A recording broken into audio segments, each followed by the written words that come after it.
just really wanted to quickly give you a short training on related services and completing the trackers in SharePoint. So first of all, remember you're going to complete a related service tracker for any therapy that the team agreed upon, as well as any evaluation regarding therapies during that IEP meeting that the team agreed upon. So I listed some therapies there. Remember, speech therapy is not considered a related service because it is an area of eligibility. However, just to streamline things, all speech therapy and any speech language evaluations that are requested do need to have a related service referral tracker completed as well. So before I get into SharePoint to show you where the trackers are, just really quickly, you can look at this chart to see the related service team for this year. The related service team falls under Sonia Bullock, who's our Associate Director for Compliance. Lindley Herndon is the Related Service Compliance Specialist. Mary, or she goes by Kathy Clayton, is our Speech Language Pathologist Coordinator. And then Dieta deals with the billing and invoices, and Susan deals with the coordinating for elementary, middle school, and high school. And Holly Schofield is our Assistive Technology Coordinator here at GCA. All right, so you've conducted the meeting. The special education services are in the IEP. So now what happens on our end? So here we go. Our safety net is our tracker so that we can get everything contracted out. So our trackers are still in SharePoint this year. You're going to go to the special education homepage. What's really, really important to keep in mind, the trackers need to be completed the day of the IEP meeting. So even if your meeting is held at the end of the day, if it's really late, say it ends even after hours, you can wait till that very next morning. But best practice, even if it ends late, is to just complete that tracker right after the meeting. And then you can, the next day, update the minutes and do everything else needed for that IEP. But there's a really tight turnaround and deadline that the related service team has to complete and set up services. And you can see here for the timeline, they have 5 days to get those services set up and 60 days for evaluations. So I'm going to show you quickly on what you need to do. So when you're in SharePoint, now I can't open up directly because it will share student information, but you're going to go into SharePoint on the special education homepage. You're going to click on Related Services Referral, and then you can see that here on this side, the Related Service Referral. I will scroll down right here, the Related Service Referral tracker. You're going to click on that. Then you're going to click on New Item, and again, I can't open that because it will share private student information, but there will be a little plus sign that says New Student Information. What's really important when you open up the tracker and you have all of this information is that you complete everything that is needed. Anything that has an asterisk is required. It won't even let you save it.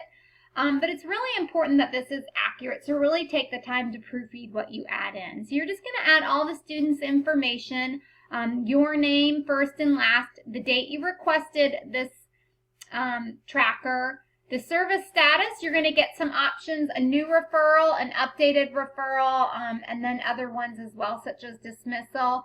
For your intakes, pretty much most of them are all going to be new referrals. So you're just going to click that option. The service start date, remember that's the date that the IEP meeting was held, and the end date is the date that the IEP meeting ends, or that the IEP ends. For an evaluation, if you do request an evaluation, the service start date, you can see here, is the date of the meeting, and the end date is 30 days after the meeting. So you're going to just use your calendar and count up those days. You're going to put the per session time that's listed in the services. So however it's written out, if it says 1 time 60 minutes per week, you're going to write that. If it says 2 30-minute sessions a week, then you would choose that and just change your frequency here to 2. Duration, whether it's a week, a month, and then the notes. It's really important. You don't always have to use that, but if there is anything that was discussed during the IEP meeting, any one-off situation, say for example that a parent requested a certain therapist's name or a certain therapy clinic, make sure you add that in there as well. Now, once you've completed all that information, you aren't done. Do not click Save yet. What's really important is that you go up here, you click on the Edit, and then click on Attach File.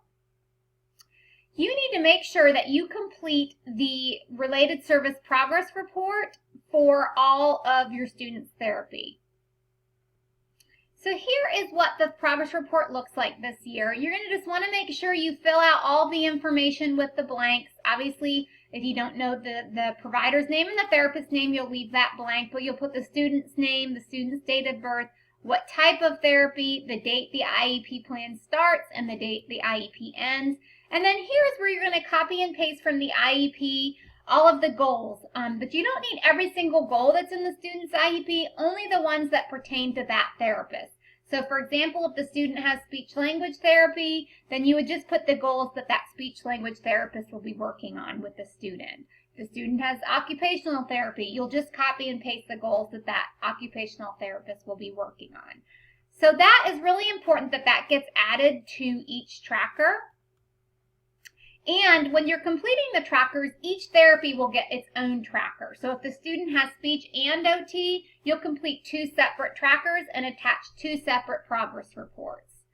The only other thing that you would need to attach is if you are requesting an evaluation, it's really important again that you click Attach File and attach the consent to evaluate that has been signed by the parent during the meeting.